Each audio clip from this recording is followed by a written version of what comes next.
Hello everyone, welcome back to ഒരു കഥ സിലിട്ടുമാസ്. My dear സ്വത്തുക്കുട്ടികളെ, ഇന്ന് നമ്മളൊരു ക്രൈം ഇൻവെസ്റ്റിഗേഷൻ മൂവിയാണ് കാണാൻ പോകുന്നത്. ഒരു വീട്ടുടമസ്ഥന്റെ കൊലപാതകവും അതിൽ സംശയിക്കപ്പെടുന്ന 7 സ്ത്രീകളും. ആ വീട്ടിലുണ്ടായിരുന്ന 7 സ്ത്രീകൾ. ഇവരിൽ ആരായിരിക്കും ആ മനുഷ്യനെ കൊലപാതകം ചെയ്തിട്ടുണ്ടാവുക? എന്തായിരിക്കണം അവരുടെ മോട്ടീവ്? ഇതിലെ ക്ലൈമാക്സ് നമ്മൾ ഒരിക്കലും പ്രതീക്ഷിക്കാത്തതാണ്. ഒരു വമ്പൻ ട്വിസ്റ്റ് ഉണ്ട്. 2021 റിലീസ് ചെയ്ത 7 വുമൺ ആൻഡ് എ മർഡർ എന്ന ഇറ്റാലിയൻ മൂവിയാണ് നമ്മൾ ഇന്ന് കാണാൻ പോകുന്നത്. എന്നാൽ പിന്നെ സിനിമയുടെ കഥകൾ കേൾക്കാൻ ഇഷ്ടപ്പെടുന്ന നമ്മുടെ കൂട്ടുകാരെല്ലാവരും ചാനൽ സബ്സ്ക്രൈബ് ചെയ്തോളൂ. നമുക്കിപ്പോൾ ഈ കഥയിലേക്ക് കിടക്കാം. ഈ സിനിമയുടെ തുടക്കത്തിൽ ഒരു സുന്ദരിയായ യുവതി സിഗരറ്റും വലിച്ച് മഞ്ഞു പെയ്യുന്ന കാടുകളിലൂടെ അകലെയുള്ളൊരു വീട്ടിലേക്ക് പോവാണ്. അതൊരു ഒറ്റപ്പെട്ട സ്ഥലവും ഒറ്റപ്പെട്ട വീടുമാണ്. മാളിക പോലത്തെ ഒരു വലിയ വീട്. പരിസരത്ത് അയൽക്കാരായിട്ട് ആരെയും കാണുന്നില്ല. ഈ യുവതി കാറിൽ നിന്നും ഇറങ്ങുന്നു. വീടിനകത്തേക്ക് എൻ്റർ ആവുന്നതിന് മുന്നേ ആ വീടിനകത്തു നിന്നും മറ്റൊരു സ്ത്രീ പുറത്തേക്ക് വരുന്നുണ്ട്. അവരോട് നമ്മുടെ യുവതി നിങ്ങൾ ആരാണെന്ന് ചോദിക്കും. അപ്പൊ ആ സ്ത്രീ പറയുന്നു, ഞാൻ ഇവിടുത്തെ പുതിയ ജോലിക്കാരിയാണ്, നിങ്ങൾ വരുമെന്ന് പറഞ്ഞിരുന്നു, കുറച്ച് നേരത്തെ ആയല്ലോ എന്ന്. ഈ യുവതി പറയും, എനിക്ക് കുറച്ച് നേരത്തെയുള്ള ട്രെയിന് കിട്ടി, അതുകൊണ്ടാണ് ഞാൻ നേരത്തെ എത്തിയെന്ന്. അത് കഴിഞ്ഞിട്ട് എൻ്റെ അച്ഛൻ എവിടെയെന്ന് ചോദിക്കുന്നു. അകത്തുണ്ടെന്ന് പറയുമ്പോൾ എന്നാ ശരി ഞാൻ പോയി കണ്ടോളാം എന്ന് പറഞ്ഞ് ഈ യുവതി വീടിനകത്തേക്ക് കയറിപ്പോകുന്നു. വീട്ടുടമസ്ഥന്റെ മകളാണിത്, സൂസന്ന. അകത്തൊരു അമ്മൂമ്മ പാവം ചെവി കേൾക്കാതിരിപ്പുണ്ടാവും. ഇവള് മെല്ലെ പുറകെ ചെന്ന് ആ അമ്മൂമ്മയെ പേടിപ്പിക്കുന്നു. ഞാൻ നിങ്ങളെ ടാക്സ് പിടിക്കാൻ വന്നാണ്, ഇപ്പൊ തന്നെ അറസ്റ്റ് ചെയ്യുന്നു പറഞ്ഞ് പേടിപ്പിക്കുന്നു. പക്ഷെ അമ്മൂമ്മയ്ക്ക് മനസ്സിലാകും, പൊട്ടിക്കാളി തിരിച്ചു വന്നോ, നീ ചെറുപ്പം മുതലൊരു പൊട്ടിക്കാളിയാന്ന് എനിക്കറിയാം, നീയല്ലാതെ വേറെ ആരാ എന്നെ പേടിപ്പിക്കാൻ, നിന്റെ ശബ്ദം കേട്ടപ്പോഴേ ഞാൻ മനസ്സിലാക്കിയെന്ന് അമ്മൂമ്മ പറയും. അപ്പൊ സൂസൻ ചോദിക്കുകയാണ്, നിങ്ങൾ എന്ത് ചെയ്തുകൊണ്ടിരിക്കുകയായിരുന്നു എന്ന്. അമ്മൂമ്മ പറയും, ഞാൻ കാണാതായ എന്തോ തേടിക്കൊണ്ടിരിക്കുകയായിരുന്നു. മരണത്തെയാണോ എന്ന് ചോദിച്ചിട്ട് അവള് കളിയാക്കുന്നു. ആ നേരം അമ്മൂമ്മ ജോലിക്കാരിയോട് ഞാൻ മരുന്ന് കഴിക്കേണ്ട സമയമായി, എന്റെ മരുന്ന് എടുത്തുകൊണ്ട് വരാൻ പറയും. ജോലിക്കാരി മരുന്നെടുക്കാൻ പോകുന്നു. ഈ സമയത്താണ് പുറത്തു പോയിരുന്ന വീട്ടുടമസ്ഥന്റെ ഭാര്യ, അതായത് സൂസന്റെ അമ്മ, വീട്ടിലേക്ക് കയറി വരുന്നു. അവര് സൂസനെ കണ്ടിട്ട് ചോദിക്കും, നീ ഇത്ര പെട്ടെന്ന് എത്തിയോ? നിന്റെ ട്രെയിൻ വൈകൂന്നാണല്ലോ പറഞ്ഞത്, എന്താ പറ്റിയതെന്ന്. സൂസൻ പറയും, ഞാൻ നേരത്തെയുള്ള ട്രെയിനിന് ഇങ്ങ് പോകുന്നു, നിങ്ങൾക്കൊരു സർപ്രൈസ് ആയിക്കോട്ടെ എന്ന് കരുതി. അമ്മ സൂസനെ കണ്ടിട്ട്, നിനക്ക് വല്ലാത്തൊരു മാറ്റം ഉണ്ടല്ലോ, ഒരു പ്രസന്നത, എന്താ അതിന്റെ രഹസ്യം എന്ന് ചോദിക്കും. മോള് പറയും, അത് 6 മാസം കഴിഞ്ഞ് അമ്മ എന്നെ കാണുന്നോണ്ടാ, എനിക്കൊരു മാറ്റമില്ല, ഞാൻ പഴയ പോലെ തന്നെ ഉണ്ട്. അമ്മ സൂസനെ മണത്ത് നോക്കിയിട്ട്, നല്ല സിഗരറ്റിന്റെ മണമുണ്ടല്ലോ, നീ വലിയും തുടങ്ങിയോന്ന് ചോദിക്കും. സൂസൻ പറയും, അത് ഞാനല്ല, വണ്ടി ഓടിച്ച ആള് ഭയങ്കര വലിയനായിരുന്നു, ഇങ്ങോട്ട് വരുന്ന അത്രയും സമയം വലിച്ചുകൊണ്ടിരിക്കുകയായിരുന്നു, മേ ബി ആ മണം എന്റെ ഉടുപ്പിനകത്ത് കയറിയതാവാം. ഇത് പറഞ്ഞിട്ട് സൂസൻ അച്ഛൻ എവിടെയെന്ന് ചോദിക്കുന്നു. അമ്മ പറയും, അച്ഛൻ ഇപ്പോഴും കിടന്നുറങ്ങാണ്, പഴയതുപോലെയല്ല, ഇപ്പൊ കൂടുതൽ മടി എഴുന്നേക്കാൻ, നീ വേണമെങ്കിൽ ചെന്ന് എഴുന്നേൽപ്പിക്കേ, അങ്ങേരെ കൂർക്കമ്പലി താങ്ങാത്തോണ്ട് ഞാൻ ഇന്നലെ താഴെയാണ് കിടന്നത്. അപ്പൊ ജോലിക്കാരി വന്നിട്ട് അമ്മൂമ്മയ്ക്ക് വേണ്ട മരുന്ന് കൊടുത്ത് കാലത്ത് ബ്രേക്ക്ഫാസ്റ്റ് എല്ലാവർക്കും റെഡിയാക്കട്ടെ എന്ന് ചോദിക്കും. അമ്മ, അതായത് വീട്ടമ്മ, എല്ലാവർക്കും റെഡിയാക്കിക്കോളൂ എന്ന് പറഞ്ഞിട്ട് മോൾക്ക് പുതിയ ജോലിക്കാരിയെ പരിചയപ്പെടുത്തും. അപ്പൊ മോള് മെല്ലെ അമ്മയോട് ചോദിക്കുകയാണ്, പുതിയ ജോലിക്കാരി എടുത്ത കാര്യം എന്നോട് പറഞ്ഞില്ലല്ലോ, നമ്മുടെ പഴയ മെയ്ഡിന് എന്ത് പറ്റി? മാത്രല്ല ഇവളാണെങ്കിൽ കാണാൻ സുന്ദരിയുമാണ്, അമ്മയ്ക്ക് അതുകൊണ്ട് കുഴപ്പമൊന്നുമില്ല. ഇത് കേട്ട് അമ്മ പറയും, എനിക്കെന്താ കുഴപ്പം, ഇവള് നന്നായിട്ട് പാചകമൊക്കെ ചെയ്യുന്നുണ്ട്, ജോലികളും ചെയ്യുന്നുണ്ട്, പിന്നെ അത്ര സുന്ദരിയായിട്ട് എനിക്ക് തോന്നിയിട്ടില്ല. മാത്രമല്ല നമ്മുടെ പഴയ ജോലിക്കാരി അടേൽ, ഞങ്ങൾ വേണ്ടാന്ന് പറഞ്ഞിട്ടും പെരപ്പുറത്ത് കയറി വിൻഡോ ക്ലീനാക്കാന്നും പറഞ്ഞ് വഴുതി നിലത്ത് വീണ് കാലൊടിഞ്ഞ് വീട്ടിൽ പോയി. അവർ തിരിച്ചു വരുമോന്നറിയില്ല. സോ പെട്ടെന്ന് ഒരാളെ കിട്ടാൻ വേണ്ടിയിട്ട് ഞങ്ങൾ തിരഞ്ഞപ്പോഴാണ് ഈ പെണ്ണിനെ കിട്ടിയത്. എന്തായാലും ഞങ്ങൾക്ക് കുഴപ്പമൊന്നുമില്ല, ഇനി അവൾ ഉണ്ടാക്കിയ ഭക്ഷണം കഴിച്ചു നോക്കിയിട്ട് നീ നിന്റെ അഭിപ്രായം പറയൂന്ന് പറഞ്ഞിട്ട് ഇവരെല്ലാം തീന്മേശയിലേക്ക് വന്നിരുന്ന് ഭക്ഷണം കഴിക്കാൻ തുടങ്ങുകയാണ്. അപ്പോഴായിരിക്കും വീട്ടിൽ ബാക്കിയുള്ള ഓരോ മെമ്പേഴ്സായിട്ട് ഈ തീന്മേശയിൽ വന്ന് ജോയിൻ ചെയ്യുക. ആദ്യം സൂസന്റെ ആന്റി, വീട്ടമ്മയുടെ അനിയത്തി. അത് കഴിയുമ്പോൾ സൂസന്റെ അനിയത്തി. സൂസന്റെ അനിയത്തി ലേശം വെകിളിയാണ്.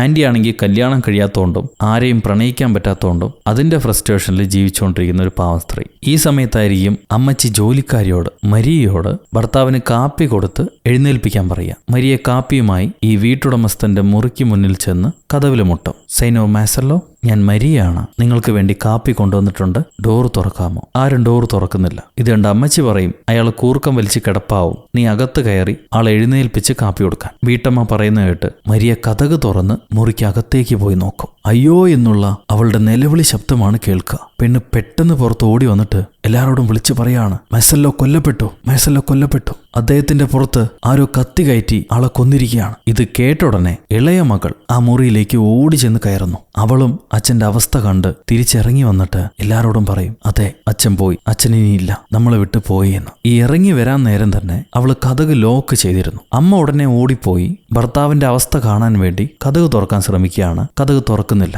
ഇതാരാ പൂട്ടിയെന്ന് ചോദിക്കുമ്പോൾ ഇളയ മോള് പറയും, ഞാനാണ് പൂട്ടിവെച്ചത്. ഈ കൊലപാതകം ചെയ്ത് ആരാണെന്ന് അറിയണ്ടേ, നമ്മൾ ആ മുറിക്കകത്ത് കയറി എവിഡൻസ് നശിക്കാൻ പാടില്ല, അതുകൊണ്ടാണ് ഞാൻ പൂട്ടിവെച്ചതെന്ന് മോള് പറയും. ഇത് കേൾക്കുമ്പോൾ അമ്മ, നിനക്ക് പ്രാന്താണോടി പെണ്ണെ, എനിക്കെന്റെ ഭർത്താവിനെ കാണണ്ടേ, അച്ഛനിപ്പോൾ ഏത് അവസ്ഥയാണെന്നറിയില്ല, ചിലപ്പോൾ അങ്ങനെ സഹായിക്കേണ്ടി വരും, എനിക്കത് കാണണമെന്ന് പറഞ്ഞ് കീ വാങ്ങിച്ച് അമ്മ ഡോറ് തുറന്ന് അകത്തേക്ക് പോയി നോക്കുന്നു. അമ്മയുടെ പുറകെ തന്നെ ആന്റിയും മൂത്ത മോളും വരുന്നുണ്ട്. അവര് പറഞ്ഞത് ശരിയാണ്. പുറത്ത് കത്തി കുത്തിയ അവസ്ഥയിൽ വീട്ടുടമസ്ഥൻ മരിച്ചു കിടക്കുന്നു. ഈ സീൻ കണ്ട് ആദ്യമേ അമ്മായിയുടെ ബോധം പോവും. പിന്നെ അവരെ മോന്തെ തല്ലിയിട്ടാണ് ഇവർ എഴുന്നേൽപ്പിക്കുക. അമ്മയാണെങ്കിൽ ആന്റിയെ ചീത്തയും പറയുന്നുണ്ട്. എന്റെ ഭർത്താവ് മരിച്ചു കിടക്കുമ്പോഴാണോടി നീ ബോധം കെട്ട് കളിക്കുന്നു, ഇനി നിന്നെ പരിചരിക്കാൻ പ്രത്യേക ആൾക്കാരെ വെക്കണമല്ലോ. എന്താ പറ്റിയെന്നറിയാതെ എല്ലാവരും ഞെട്ടിത്തെറിച്ചിരിക്കുന്ന സമയം അമ്മൂമ്മ പറയും, മാർസെല്ലോന്റെ ബിസിനസ് എല്ലാം നഷ്ടത്തിലായിരുന്നു, അവന് കടബാധ്യതകളും ഉണ്ടായിരുന്നു, അതിന്റെ വിഷമത്തിലായിരിക്കാം ആ മരിച്ചിട്ടുണ്ടാവുക. ഇത് കേൾക്കുമ്പോൾ അമ്മച്ചി പറയും, ആത്മഹത്യ ചെയ്യുന്ന ആള് സ്വന്തം മുതുകത്ത് കുത്തിയിട്ടാണ് ആത്മഹത്യ ചെയ്യുക, നിങ്ങളിങ്ങനെ മണ്ടത്തരം പറയാതെ. അത് കേൾക്കുമ്പോൾ അമ്മൂമ്മ, ഈ ഡിപ്രഷനിലുള്ളവര് ചിലപ്പോൾ മുതുകത്ത് കുത്താനും സാധ്യതയുണ്ട്.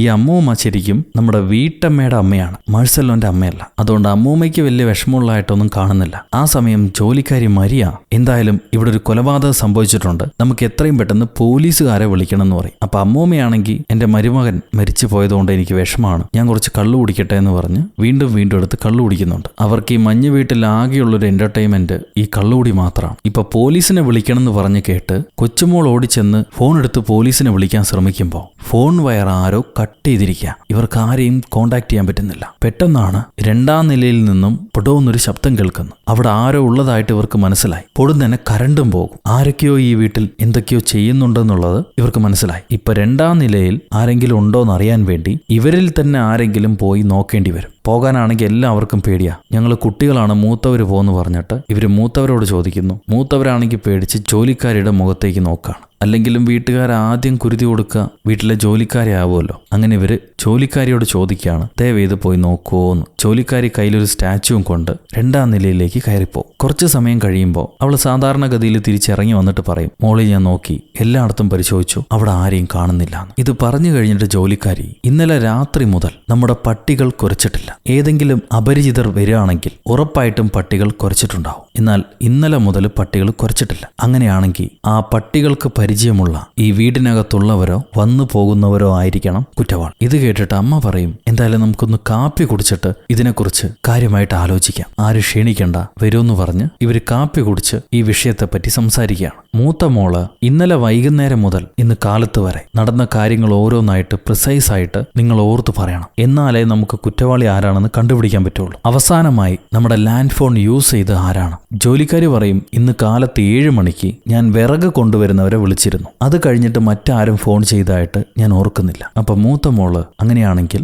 7 മണി കഴിഞ്ഞിട്ടാണ് കില്ലർ ഈ ഫോൺ വയർ കട്ട് ചെയ്തിട്ടുണ്ടാവുക. അപ്പൊ ആ സമയം വരെ കില്ലർ ഈ വീട്ടിൽ തന്നെ ഉണ്ടായിരുന്നിരിക്കണം. അച്ഛൻ ഏതെങ്കിലും എതിരാളികളുണ്ടോ എന്ന് അവൾ അമ്മയോട് ചോദിക്കും. അമ്മ പറയും, എനിക്കറിയുന്ന രീതിയിൽ ആരുമില്ലാന്ന്. അപ്പൊ മോള് മുത്തശ്ശിയോട്, അമ്മൂമ്മയല്ലേ പറഞ്ഞത് അച്ഛന്റെ ബിസിനസ് ഒന്നും നേരെ പോകുന്നില്ല എന്ന്, അതിലേതെങ്കിലും എതിരാളികളുണ്ടെന്ന് അമ്മൂമ്മയ്ക്കറിയോ? അത് കേൾക്കുമ്പോൾ അമ്മൂമ്മ പറയും, അവന്റെ കയ്യിൽ ചില്ലി കാശില്ലെന്ന് മാത്രമേ എനിക്കറിയുള്ളൂ, എതിരാളികളുടെ കാര്യം എനിക്കറിയില്ല. എന്റെ സ്റ്റോക്കുകൾ അവൻ ചോദിച്ചിരുന്നു, പണം കയ്യിലില്ലാത്തതുകൊണ്ട്, പക്ഷെ ഞാനത് കൊടുക്കാൻ തയ്യാറായില്ല, അതുകൊണ്ട് എന്നോട് ചെറിയ ദേഷ്യം അവനുണ്ടായിരുന്നു. ഇത് കേൾക്കുമ്പോൾ അമ്മ പറയും, ഈ കുടുംബത്തെ സഹായിക്കാൻ വേണ്ടിയിട്ട് അമ്മയുടെ കയ്യിലുള്ള സ്റ്റോക്കുകൾ കൊടുക്കായിരുന്നില്ലേ, അങ്ങേരത് തിരിച്ചു തരുമായിരുന്നു. ഈ കുടുംബത്തെക്കാളും വലുതായിരുന്നു നിങ്ങളുടെ സ്റ്റോക്ക്, നിങ്ങൾക്ക് മറ്റുള്ളവരെ കുറിച്ച് ചിന്തയില്ല, ഇത്രയും കാലം ഈ വീട്ടിൽ താമസിച്ചിട്ട് ഞങ്ങളോടൊരു നന്ദി പോലും ഇല്ല എന്ന് പറഞ്ഞ് അമ്മ അമ്മൂമ്മയെ കുറ്റപ്പെടുത്തും. ഉടനെ ആന്റി, വീട്ടിൽ വിരുന്ന് വന്നവരെയാണോടി നീ കുറ്റപ്പെടുത്തുന്നത്, നിനക്ക് നാണമില്ലേന്ന് ചോദിക്കുകയാണ്. അതിനമ്മ, 10 ദിവസത്തേക്ക് വിരുന്ന് വന്നവരെ കുറ്റപ്പെടുത്താതിരിക്കാം, നിങ്ങൾ 10 വർഷമായിട്ട് ഇവിടെ ഇല്ലേ, അതെനിക്ക് ചോദിക്കാൻ പാടില്ല. ഉടനെ ആന്റി കരയുന്ന പോലെ അഭിനയിക്കുന്നു. മൂത്ത മോള് ആന്റിയെ സമാധാനിപ്പിക്കും, അമ്മ അറിയാതെ പറഞ്ഞു പോയതാ, അമ്മയോട് പൊറുക്കെന്ന് പറയും. അത് കഴിയുമ്പോൾ ആന്റി, നിന്റെ അച്ഛൻ എതിരാളികളുള്ളതായിട്ട് ഞാൻ കരുതുന്നില്ല, ബിസിനസ് വലിയ കുഴപ്പമില്ലാതെ തന്നെയാണ് പോകുന്നത്, പുതിയൊരു അസോസിയേറ്റിനെ കൂടെ അദ്ദേഹം വെച്ചിട്ടുണ്ട്, അയാളോടും പുള്ളി സ്നേഹത്തിലായിരുന്നു. ഇത് കേൾക്കുമ്പോൾ മൂത്ത മോള് ചോദിക്കും, ആ അസോസിയേറ്റ് ആരാണെന്ന്. ജന്നോത്രി എന്ന് പറഞ്ഞ ഏതോ ഒരു വിദേശികനാണ്, അയാൾക്ക് എന്തെങ്കിലും പകയുണ്ടാവാൻ സാധ്യതയുണ്ടോ എന്ന് മോൾ അമ്മയോട് ചോദിക്കും. ഇത് കേൾക്കുമ്പോൾ വേലക്കാരി, ഗന്നോത്രി ഈ വീട്ടിലേക്ക് വരുമ്പോൾ പട്ടികൾ കുരയ്ക്കാറുണ്ട്. കാരണം ഗന്നോത്രിന്റെ വീട്ടിൽ കുറച്ചധികം പൂച്ചകളുണ്ട്. അദ്ദേഹത്തിന്റെ ശരീരത്തിൽ ഈ പൂച്ചകളുടെ മണം ഉള്ളതുകൊണ്ട് തന്നെ നമ്മുടെ വീട്ടിലെ പട്ടികൾ എപ്പോഴും കുരയ്ക്കാറുണ്ടായിരുന്നു. അയാൾ എന്തായാലും ഇന്നലെ വന്നിട്ടില്ല. വന്നെങ്കിൽ പട്ടി കുരച്ചേനെ. മാത്രമല്ല പുള്ളിക്കാരന് അച്ഛനെ കൊന്നിട്ട് ലാഭമൊന്നും കിട്ടാൻ പോകുന്നില്ല. പിന്നെ ലാഭം കിട്ടുന്ന ആരാണ്? അതാണ് ചോദ്യം. അപ്പൊ മൂത്ത മോള് ചോദിക്കും, അച്ഛൻ മരിച്ചു കഴിഞ്ഞാൽ അച്ഛന്റെ സ്വത്തുക്കൾ ആരുടെ പേരിലേക്കാണ് വരിക? അത് കേൾക്കുമ്പോൾ അമ്മ പറയും, വെൽ, അച്ഛന്റെ ഭാര്യ ആയതുകൊണ്ട് എന്റെ പേരിലേക്കും ഞാൻ കഴിയുമ്പോൾ എന്റെ മക്കളായ നിങ്ങളുടെ പേരിലേക്കും. അങ്ങനെയാണല്ലോ നാട്ടു നടപ്പ്. ഇത് കേൾക്കുമ്പോൾ ഇളയ മോള് ചോദിക്കും, അത് വിൽപത്രം എഴുതിയില്ലെങ്കിലല്ലേ? ഒരുപക്ഷെ വിൽപത്രത്തിൽ വെറോണിക്കയുടെ പേരുണ്ടെങ്കിലോ? ആ സ്ത്രീക്ക് പോകില്ലേ ഈ സ്വത്തുക്കളൊക്കെ? അമ്മയ്ക്കറിയാലോ അവര് രണ്ടുപേരും ക്ലോസ് ആയിരുന്നു എന്നും അവര് പരസ്പരം കാണുന്നുണ്ടായിരുന്നു എന്നുള്ളതും അമ്മയ്ക്കറിയാലോ. ഇത് കേൾക്കുമ്പോൾ ആന്റി ചോദിക്കും, അവര് പരസ്പരം കാണുന്നുണ്ടായിരുന്നോ? ആരാണ് വെറോണിക്ക? വെറോണിക്ക അച്ഛന്റെ ചെറുപ്പകാലത്തെ കാമുകിയായിരുന്നു. ഇപ്പൊ ആ സ്ത്രീ ഈ നാട്ടിലെ മറ്റൊരു സിറ്റിയിൽ ഒരു വീട് വെച്ച് താമസിക്കുന്നുണ്ട്. മാഴ്സല്ലോ ഇടയ്ക്കൊക്കെ അവളെ കാണാൻ പോകാറുണ്ട്. പക്ഷെ അതൊന്നും ഒരു തെറ്റായ ഉദ്ദേശത്തോടെ അല്ല. ഞാൻ കരുതുന്നില്ല അച്ഛൻ ഇപ്പോഴും അവളെ സ്നേഹിക്കുന്നുണ്ടെന്നുള്ളത്. എനിക്ക് അവർ തമ്മിൽ മീറ്റ് ചെയ്യുന്നതുകൊണ്ട് കുഴപ്പമൊന്നുമില്ല എന്നമ്മ പറയും. പക്ഷെ ആന്റിക്ക് അത് വിശ്വാസമായിട്ടില്ല. എന്തായാലും ഈ ടോപ്പിക്ക് കഴിഞ്ഞിട്ട് മൂത്ത മോള് ചോദിക്കുകയാണ്, ഇന്നലെ വൈകിട്ട് അച്ഛൻ എപ്പോഴാണ് കിടന്നുറങ്ങാൻ പോയതെന്ന്. അമ്മ പറയും, എനിക്കറിയില്ല. അത് കേൾക്കുമ്പോൾ ആന്റി, നീ അങ്ങേരെ കൂടെ കിടന്നിരുന്നെങ്കിൽ നിനക്കറിയുമായിരുന്നു. പക്ഷെ ഇപ്പൊ നീ അങ്ങേരെ കൂടെ കിടക്കുന്നില്ലല്ലോ. ആന്റി ഇങ്ങനെ പറയുമ്പോൾ അമ്മച്ചി ദേഷ്യപ്പെട്ടിട്ട്, നീ അങ്ങേരെ കൂടെ കിടന്നിരുന്നെങ്കിൽ നിനക്കറിയുമായിരുന്നു. ആരാണോ കിടക്കുന്നത് അവർക്കെല്ലാം അറിയുള്ളൂ. അപ്പൊ ആന്റി, നീ കുട്ടികളുടെ മുന്നിൽ വെച്ച് എന്നെ അപമാനിക്കരുത്. എന്ത് വൃത്തികേടാടി പറയണേന്ന് ചോദിക്കും. അതിന് അമ്മച്ചി, എനിക്കറിയാത്തൊന്നുമല്ല. നീ ഒരുപാട് വർഷങ്ങൾ മാഴ്സല്ലോനെ മനസ്സിൽ കൊണ്ട് നടന്നവളാണ്. നീ എന്തേലും ചെയ്തിട്ടുണ്ടോന്ന് ആർക്കറിയാം? അത് കേൾക്കുമ്പോൾ ആന്റി കരഞ്ഞിട്ട്, ഞാൻ സത്യസന്ധമായിട്ട് ഒരാളെ സ്നേഹിച്ചിരുന്നു, അത് നിനക്കും അറിയാം. എന്നിട്ട് അയാളെയാണ് നീ കല്യാണം കഴിച്ച് ജീവിച്ചത്. അതെല്ലാം കണ്ട് വേദനിച്ച് പുഴുകി നരയിക്കുകയായിരുന്നു ഞാൻ. പക്ഷെ ഒരിക്കലും നിന്റെ ജീവിതം തട്ടിയെടുക്കണമെന്ന് ഞാൻ ആഗ്രഹിച്ചിട്ടില്ല. മാഴ്സല്ലോനെ കീഴ്പ്പെടുത്തണമെന്ന് ആഗ്രഹിച്ചിട്ടില്ല. എന്നിട്ട് എന്നെ നീ അപമാനിക്കുകയാണ്. വെറുതെ അല്ല മാഴ്സല്ലോ ചത്തുപോയത്. അങ്ങേര് ഒറ്റയ്ക്കായിരുന്നു, ആരും കൂട്ടിനില്ലായിരുന്നു. നിന്റെ സ്വഭാവം തന്നെയാണ് അയാളെ കൊന്നത്. ഇത് കേൾക്കുമ്പോൾ ഇളയ മോള് പറയും, ആന്റി, അമ്മ ഇങ്ങനെ കുറ്റപ്പെടുത്തരുത്. ഇത്രയും കാലം ആന്റിയെയും അമ്മൂമ്മയെയും അമ്മ സ്നേഹത്തോടെ പരിപാലിച്ചില്ലേ? ഈ വീട്ടിൽ താമസിപ്പിച്ചില്ലേ? എന്നിട്ട് അമ്മയോട് കാണിക്കുന്ന നന്ദിയാണോ അത്? അത് കേൾക്കുമ്പോൾ ആന്റി ദേഷ്യപ്പെടും. നിന്റെ തന്തയെ ഞാൻ തട്ടിയെടുക്കാൻ നോക്കിയിട്ടില്ലടി. ഒരിക്കലും അങ്ങേരോട് പൈങ്കിളി വർത്താനം ഞാൻ പറഞ്ഞിട്ടില്ല. എന്റെ ഇഷ്ടങ്ങളെല്ലാം എപ്പോഴേ എന്റെ മനസ്സിനകത്ത് വെച്ച് ഞാൻ പൂട്ടിയിരുന്നു. എന്നിട്ട് എനിക്കിപ്പോ ഇതാണ് വിധി. ഇതും പറഞ്ഞ് ആന്റി മാറിയിരിക്കും. അത് കഴിയുമ്പോൾ ഇവരെല്ലാരും കൂടെ ഒരുമിച്ച് ജോലിക്കാരിയെ നോക്കുകയാണ്. ഈ ജോലിക്കാരി എവിടുന്ന് വന്നു? അവളുടെ ബാക്ക്ഗ്രൗണ്ട് എന്താ? ഇവൾക്ക് എന്തെങ്കിലും മോട്ടീവ് ഉണ്ടാവുമോ? മൂത്ത മോള് ചോദിക്കും, ഈ സ്ത്രീ എവിടുന്നാണ് വന്നതെന്ന്. അച്ഛന്റെ പുതിയ അസോസിയേറ്റിന്റെ വീട്ടിൽ ഒരു പണിക്കാരിയുണ്ട്. ആ പണിക്കാരിയുടെ സിസ്റ്ററാണ് ഇവള്. പെട്ടെന്ന് ആളെ കിട്ടാതായപ്പോൾ വിളിച്ചു വരുത്തിയതാണെന്ന് അമ്മ പറയുന്നു. ഇവരുടെ കുശുകുശയെ വർത്താനം കേട്ടിട്ട് ജോലിക്കാരിക്ക് മനസ്സിലാകും തന്നെയാണ് അവർ സംശയിക്കണേന്ന്. അപ്പൊ ജോലിക്കാരി മരിയ പറയാണ്, നിങ്ങൾ എന്നെ സംശയിക്കുന്നതിൽ ഒരർത്ഥവുമില്ല. കാരണം എനിക്ക് അങ്ങേരെ കൊന്നിട്ട് ഒരു ലാഭവും കിട്ടാൻ പോകുന്നില്ല. അവസാനം ജോലിക്കാരെ പുറത്ത് കെട്ടിവെക്കാനാണ് ആഗ്രഹമെങ്കിൽ അതുപോലെ ചെയ്തോളൂ. പക്ഷെ ഞാൻ അദ്ദേഹത്തെ ഉപദ്രവിച്ചിട്ടില്ല. ഇത് കേൾക്കുമ്പോൾ മൂത്ത മോള് ചോദിക്കും, പട്ടികൾ രാത്രി കുരച്ചില്ല എന്ന് നിങ്ങൾ പറഞ്ഞില്ലേ? രാത്രി മൊത്തം പട്ടികൾ കുരച്ചില്ല എന്നുള്ളത് നിങ്ങൾക്ക് എങ്ങനെ അറിയാം? നിങ്ങൾ മിഴിച്ചിരുന്നോ? അപ്പൊ മരിയ പറയാണ്, ജോലിക്കാരി പറയാണ്, എനിക്ക് ഇന്നലെ രാത്രി ഉറക്കം വന്നില്ല. മാത്രമല്ല 12 മണിക്ക് ഞാൻ നിന്റെ അച്ഛനെ കണ്ടിരുന്നു. അപ്പൊ അദ്ദേഹത്തിന് ചായ വേണമെന്ന് പറഞ്ഞപ്പോൾ ഞാൻ കൊണ്ടുപോയി കൊടുത്തിരുന്നു. അപ്പൊ അങ്ങേര് വിഷമത്തിലായിരുന്നു. അത് മാത്രമേ എനിക്കറിയുള്ളൂ. പിന്നെ അങ്ങേരെ കൊന്നിട്ട് ലാഭമില്ലാത്ത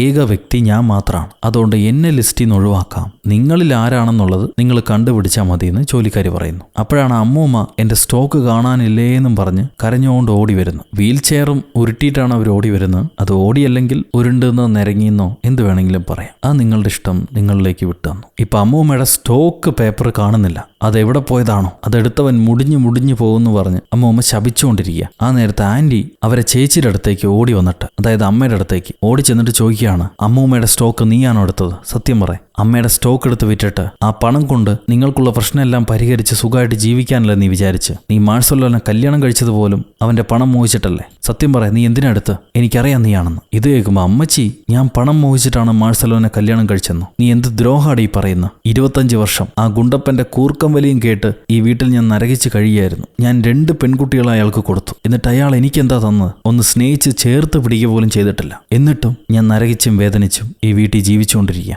അപ്പോഴാണ് നീ എന്നോട് പറയുന്നത് ഞാൻ അയാളുടെ പണം മോഹിച്ചെന്ന്. എന്ത് വേണമെങ്കിലും പറഞ്ഞോ. ഇനി ഞാൻ തന്നെയാണ് അയാളെ കൊന്നതെന്നും നിങ്ങൾ പറഞ്ഞോ. എനിക്ക് കുഴപ്പമില്ല. സത്യം പോലീസ് കണ്ടുപിടിക്കട്ടെ. ഫോൺ കേടായാലെന്താ? ഞാൻ കാറിൽ ചെന്ന് പോലീസുകാരെ വിളിച്ചോണ്ട് വരാമെന്നും പറഞ്ഞ് അമ്മച്ചി കോട്ട് വിട്ട് ഇറങ്ങിപ്പോകുന്നു. പക്ഷെ ഇറങ്ങിപ്പോയി 10 സെക്കൻഡ് കഴിഞ്ഞില്ല അവർ തിരിച്ചോടി വരും. എന്താ പറ്റിയെന്ന് ചോദിക്കുമ്പോൾ എഞ്ചിൻ സ്റ്റാർട്ട് ചെയ്യുന്ന വയറുകളെല്ലാം തന്നെ ആരോ കട്ട് ചെയ്ത് വിട്ടിരിക്കുക. വണ്ടി ഓടിച്ച് ഇവിടെയുള്ളവർ രക്ഷപ്പെടാൻ പാടില്ലെന്ന് ആരോ വിചാരിക്കുന്നുണ്ട്. ഇത് കേൾക്കുമ്പോൾ ആൻറ്റി പറയും ഇപ്പം തന്നെ ചില കാര്യങ്ങൾ വ്യക്തമാണ്. നമ്മൾ ഈ പലർക്കും കാറിന്റെ ബോണറ്റ് തുറക്കാനോ കാർ ഓടിക്കാനോ അറിയില്ല. അപ്പൊ ആരായിരിക്കും വയർ കട്ട് ചെയ്തിട്ടുണ്ടാവുക? ഇപ്പൊ അമ്മൂമ്മയ്ക്കാണെങ്കിൽ വീൽ ചെയറിൽ നിന്ന് എഴുന്നേക്കാൻ പറ്റില്ല. എനിക്കാണെങ്കിൽ കാർ എന്നുള്ള സ്പെല്ലിങ് കൂട്ടി വായിക്കാൻ പോലും അറിയില്ല. അപ്പൊ കാറിനെ പറ്റി അറിവുള്ള ആരെങ്കിലും ആവണം ഇത് ചെയ്തിട്ടുണ്ടാവുക. കാർ ഓടിക്കാനും അതിനെക്കുറിച്ച് അറിവുള്ളത് നിന്റെ 2 മക്കൾക്കാ, ചേച്ചിക്കും അനിയത്തിക്കും. അവരെ ഇത് ചെയ്യാൻ സാധ്യതയുള്ളൂ എന്ന് ആൻറ്റി പറയും. അത് കേൾക്കുമ്പോൾ മൂത്ത പെണ്ണ് എനിക്ക് കാർ ഓടിക്കാൻ അറിയാം, വേണമെങ്കിൽ ഹുഡും തുറക്കും, പക്ഷെ കേബിള് കട്ട് ചെയ്യാനൊന്നും എനിക്ക് അറിഞ്ഞൂടാ, ഞാൻ അങ്ങനെ ചെയ്യാനും പോകുന്നില്ല. ഇവളിങ്ങനെ പറഞ്ഞുകൊണ്ടിരിക്കുന്ന സമയം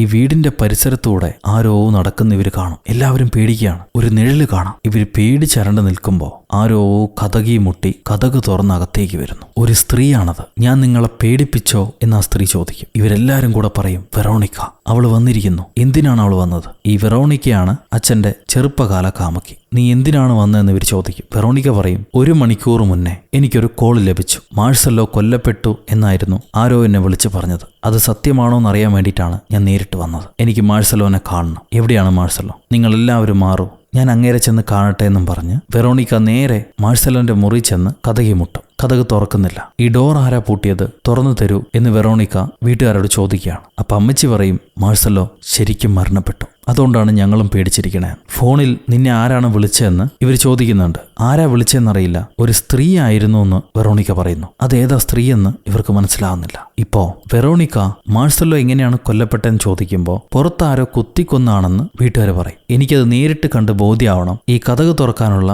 കീ എവിടെയാണെന്ന് വെറോണിക്ക ചോദിക്കുകയാണ്. അമ്മച്ചി പറയും കീ പിയാനോ ടേബിളിലുണ്ട്, വേണമെങ്കിൽ നീ തന്നെ എടുത്ത് തുറന്നോളാം. വെറോണിക്ക ചെന്ന് പിയാനോ ടേബിളിൽ നിന്ന് കീ എടുത്ത് ഈ ഡോറി വന്ന് തുറക്കാൻ നോക്കുക. പക്ഷെ ഡോറ് തുറക്കുന്നില്ല. ഒറിജിനൽ കീ ആരോ മാറ്റിയിട്ടുണ്ട്. ഇപ്പൊ ഫേക്ക് കീ ആണ് ആ കീ ഉണ്ടായിരുന്ന ഭാഗത്ത് ആരോ മാറ്റി വെച്ചിരിക്കുന്നു. അമ്മച്ചിയും തുറന്നു നോക്കും. കീ ആരാ മാറ്റിയെന്നറിയില്ല. ആരാണെന്ന് ചോദിക്കുമ്പോൾ ഇളയ മോള് ചിലപ്പോൾ നീ തന്നെ ആയിരിക്കുമെന്ന് വെറോണിക്കയെ ചൂണ്ടിക്കാണിക്കുന്നു. അച്ഛൻ എവിടെയാ കിടക്കുന്നതെന്ന് എങ്ങനെയാണെന്ന് നിനക്കറിയാം. നീ വീട്ടിലേക്ക് കയറി വന്നപ്പോൾ നേരെ അദ്ദേഹത്തിന്റെ മുറിയിലേക്കാണ് കയറി ചെന്നത്. അതിന് കാരണം എന്താണ്? അങ്ങനെ ചോദിക്കുമ്പോൾ വെറോണിക്ക പറയും നിന്റെ അച്ഛനോടൊപ്പം ഒരുപാട് സമയം ഞാൻ ഈ മുറിയിൽ ചെലവഴിച്ചിട്ടുണ്ട്. നിന്റെ അമ്മയില്ലാത്ത ദിവസങ്ങളും പണ്ട് ഞങ്ങൾ ഈ വീട്ടിൽ താമസിക്കുമ്പോഴും ഈ വീട് എന്റെ മുത്തശ്ശിയുടെ കയ്യിൽ നിന്നാണ് നിങ്ങളുടെ അച്ഛൻ വാങ്ങിക്കുന്നത്. അതുകൊണ്ട് ഈ വീട്ടിലെ മുക്കും മൂലയും എനിക്ക് നന്നായിട്ട് അറിയാം. ഇത് കേൾക്കുമ്പോൾ അമ്മച്ചി പറയും എന്തായാലും ഇപ്പൊ ഈ വീട് എന്റെ പേരില്ല, ഞങ്ങളുടേതാണ്, അല്ല നിന്റെ അല്ല. ഇഷ്ടത്തിന് കയറി നിരങ്ങാൻ ഇപ്പൊ ഇവിടെ നിന്ന് ഇറങ്ങി പൊക്കോന്ന് പറയുമ്പോൾ വെറോണിക്ക ഈ വീടെന്തായാലും നിനക്ക് കിട്ടാൻ പോകുന്നില്ല, നീ അനുഭവിക്കാൻ പോകുന്നില്ല. കാരണം പോലീസ് നിന്നെയാണ് പിടിച്ചോണ്ട് പോവുക, കൊലപാതകി നീയാണ്. വെറോണിക്ക ഇങ്ങനെ പറഞ്ഞുകൊണ്ടിരിക്കുമ്പോൾ ആന്റി പെട്ടെന്ന് ഇടിച്ചു കയറി വന്നിട്ട് നീ മാഴ്സലോയെ കാണാൻ തുടരെ ഇങ്ങോട്ട് വരാറുണ്ടോ എന്ന് ചോദിക്കും. വെറോണിക്ക പറയും ഇല്ല, ഞാൻ അങ്ങേരെ അവസാനമായിട്ട് കണ്ടിട്ട് കുറേയധികം നാളായി. ഇപ്പൊ റീസെന്റ് ആയിട്ട് ഞങ്ങൾ തമ്മിൽ മീറ്റ് ചെയ്യാറില്ല. ഇത് കേൾക്കുമ്പോൾ ആന്റി നീ കള്ളമാണ് പറയുന്നത്. കാരണം ഇവിടുത്തെ പട്ടികൾ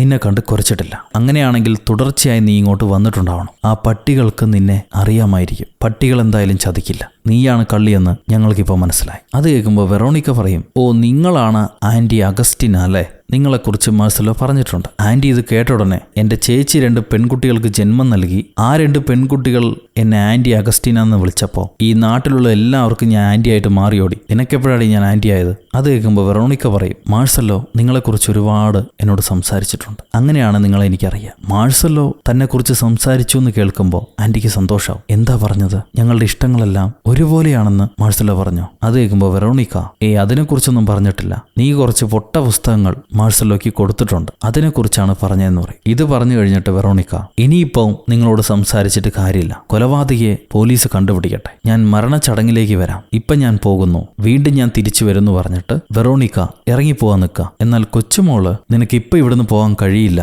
കാരണം നീയും കൂടെ ഒരു സസ്പെക്റ്റ് ആണെന്ന് പറയും. അത് നിങ്ങൾ പോലീസുകാരോട് പറഞ്ഞു എന്ന് പറഞ്ഞിട്ട് വെറോണിക്ക പുറത്തേക്ക് ഇറങ്ങുമ്പോൾ വലിയ കൊടുങ്കാറ്റും മഞ്ഞ് പെയ്ത്തും. അവിടുന്ന് ഈ സമയം പുറത്തിറങ്ങി പോകാൻ പറ്റില്ല, മോശം കാലാവസ്ഥയാണ്. അതുകൊണ്ട് കൊടുങ്കാറ്റ് കഴിഞ്ഞതിന് ശേഷം ഞാൻ പോകാമെന്ന് പറഞ്ഞിട്ട് വെറോണിക്ക വീടിനകത്ത് കയറി ഇവരോടൊപ്പം ജോയിൻ ചെയ്യുന്നു. ഇപ്പൊ ഇവർക്ക് വീട്ടിലുള്ളവർക്ക് പരസ്പരം സംശയമാണ്, ആരായിരിക്കും യഥാർത്ഥ കില്ലർ, ആർക്കാണ് അവരച്ഛനെ കൊന്നാൽ ഏറ്റവും അധികം ലാഭം കിട്ടുന്നത്. ചെറിയ മോള് ചേച്ചിയോട് പറയും നീ എല്ലാവരെയും ചോദ്യം ചെയ്തല്ലോ, എന്നാൽ നിനക്കെതിരെ ഒരു ചോദ്യമുണ്ട്. നീ ഇന്ന് കാലത്താണ് വന്നേന്ന് പറഞ്ഞ് എല്ലാവരെയും പറ്റിച്ചിരിക്കുക. എന്നാൽ ഇന്നലെ രാത്രി ഞാൻ നിന്നെ ഇവിടെ കണ്ടിരുന്നു. നീ അച്ഛനെ കാണാൻ ചെന്നു, എന്തിനു വേണ്ടിയിട്ടായിരുന്നു അത്? ഇത് കേൾക്കുമ്പോൾ അമ്മ ഷോക്കാവും. സൂസൻ മോളെ, ഇവള് പറയുന്നത് സത്യമാണോ? നീ ഇന്നലെ വന്നിരുന്നോ? എന്തിനാണ് അച്ഛനെ കണ്ടത്? അപ്പൊ സൂസൻ ഭയപ്പെട്ടിട്ട് അമ്മയോട് പറയാണ് എന്നെ വിശ്വസിക്കണം അമ്മേ, ഞാൻ ഇന്നലെ വന്നിരുന്നു, പക്ഷേ ഞാൻ അദ്ദേഹത്തെ കൊന്നിട്ടില്ല, ഞാൻ മറ്റൊരു കാര്യം പറയാൻ വേണ്ടിയിട്ടാണ് വന്നത്. അപ്പൊ അമ്മ എന്ത് കാര്യമാണ് നിനക്ക് രാത്രി അച്ഛനോട് പറയാനുണ്ടായിരുന്നു. സത്യം പറ, എന്തിനു വേണ്ടിയിട്ടാണ് നീ അച്ഛനോട് ഇത് ചെയ്ത്? അപ്പൊ മൂത്ത മോള്,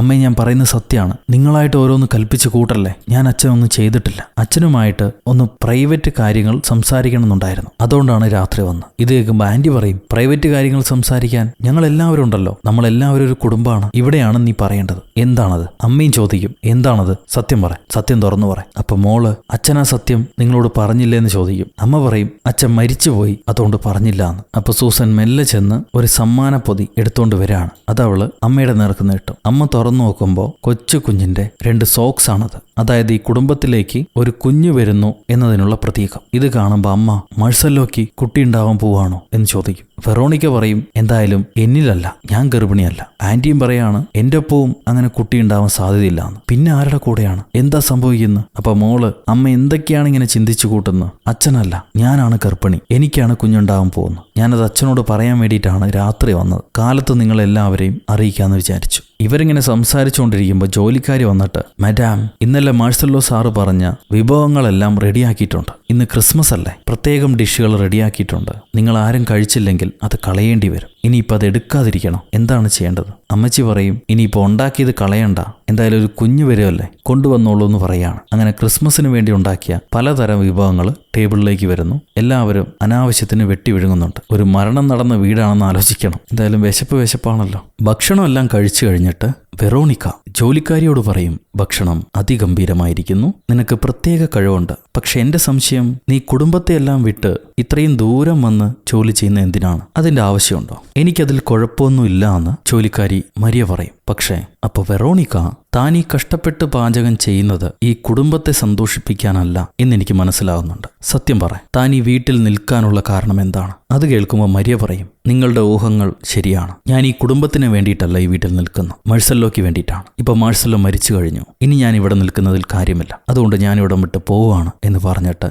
അവള് മാറിപ്പോകും. ഇത് കേട്ട ഉടനെ ആന്റി ഷോക്കാവുന്നു. അപ്പൊ മരിയയും മാഴ്സലോയും തമ്മിലും ബന്ധമുണ്ടോ? ഇവിടെ എന്തൊക്കെയാ നടക്കണേന്ന് പറഞ്ഞിട്ട് ആന്റി ബോധം കെട്ട് വീഴും. ആ സമയത്ത് അമ്മച്ചി എഴുന്നേറ്റ് പോയി അവിടുന്ന് പുറപ്പെടാൻ തയ്യാറായിക്കൊണ്ടിരിക്കുന്ന മരിയെ കണ്ടിട്ട്, ഞാൻ ഒരിക്കലും നീയും എന്റെ ഭർത്താവും തമ്മിൽ ബന്ധമുണ്ടാവുമെന്ന് വിചാരിച്ചില്ല. അങ്ങേര് നിനക്ക് പണം തന്നിരുന്നോ? അതിനാലാണോ നിങ്ങൾ തമ്മിൽ ബന്ധമുണ്ടായിരുന്നത് എന്ന് അമ്മച്ചി ചോദിക്കും. മരിയ പറയും, നിങ്ങളുടെ ധാരണ തെറ്റാണ്, എനിക്ക് അദ്ദേഹത്തെ ഇഷ്ടമായിരുന്നു, നിങ്ങൾക്ക് നൽകാൻ കഴിയാത്തത് ഞാൻ അങ്ങേർക്ക് നൽകി, അത്രയുള്ളൂ. അപ്പൊ അമ്മച്ചി, ഞാൻ എന്തായാലും ഈ കാര്യങ്ങൾ പോലീസിനോട് പറയേണ്ടി വരും, രാത്രികാലങ്ങളിൽ നീ എന്റെ ഭർത്താവിനെ കണ്ടുകൊണ്ടിരുന്നു എന്നുള്ളത്. അത് കേൾക്കുമ്പോൾ മരിയ പറയും, അപ്പൊ ഞാനും പോലീസിനോട് പറയും, രാത്രികാലങ്ങളിൽ നിങ്ങൾ മറ്റൊരാളെ കണ്ടുകൊണ്ടിരിക്കുന്നു എന്നുള്ളത്. സമ്മതമാണോ? അപ്പൊ അമ്മച്ചി തുറച്ചു നോക്കിയിട്ട് ഒന്നും പറയാതെ അവിടെ നിന്ന് ഇറങ്ങിപ്പോവാണ്. അത് കഴിയുമ്പോൾ മരിയ അവിടെ നിന്ന് ഇറങ്ങിപ്പോകുന്നു. കുട്ടികള് അമ്മയോട് ചോദിക്കും, മരിയ അങ്ങനെ വിടാൻ പാടില്ലല്ലോ, അവളാണ് കുറ്റവാളിയെങ്കിലോ, നിങ്ങൾ അവളെ തടഞ്ഞു വെക്കണമായിരുന്നു. ഇത് കേൾക്കുമ്പോൾ അമ്മച്ചി, അവൾ എങ്ങോട്ട് പോവാനാ ഈ കൊടുങ്കാറ്റില്, ഇപ്പൊ തന്നെ തിരിച്ചു വരും, നോക്കിക്കോ, അധികം ദൂരം അവൾക്ക് പോകാൻ കഴിയില്ല. അമ്മച്ചി പറയുന്ന അതേപോലെ പുറപ്പെട്ട മരിയ തിരിച്ചു വരുന്നു.